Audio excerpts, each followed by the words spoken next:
Hey team, in this video we're going to show you the start to finish process of prepping and pouring an exposed aggregate project.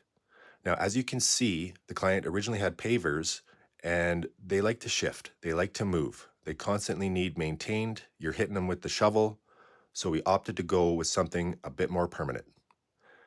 Now as you can see, we're setting the perimeter grade so we can use a string line to check across for our heights, and we're installing and compacting the gravel with our 1,000-pound and 200-pound tampers. Now what you see here is 3/8 plywood with kerf cuts in the back, KERF.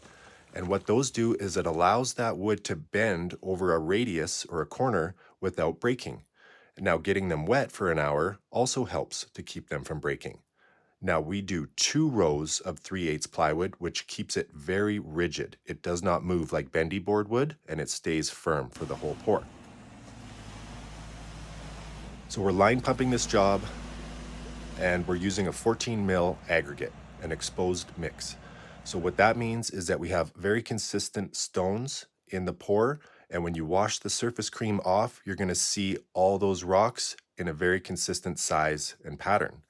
Now it's just a little bit different of a normal mix. There's no finer rocks in there or different sizes. It's very consistent is what we want for exposed.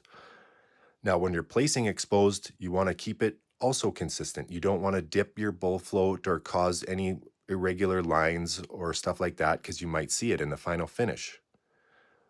And as you guys know, I like my wet cuts. It saves us time from saw cutting, especially with exposed. It helps to channel the water as you're washing, and it just eliminates a job for the next day that we don't have to do it. If I got that many finishers, we're putting in wet cuts. But these cutters make it quick. So with our 6-footer, they're going in fast and they're going in straight. From there, we clean up the cuts, and now we're steel troweling. So with a combination of 5-foot and smaller Fresnos and sweep trowels, we get it nice and smooth. There's our retarder. That is a sugar water mixture. We use a brand by Fabrichem for a full exposure. Now, here's a process that not a lot of guys do, and we put poly down on top of the sugar water or retarder, and that holds it in and keeps it from evaporating. And then the next day we'll come back and wash. All those rocks are locked in tight, and the surface is still super creamy.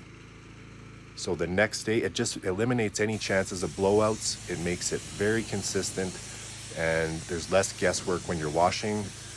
Things go well. There's a step face that we did, and there's the final result there, guys.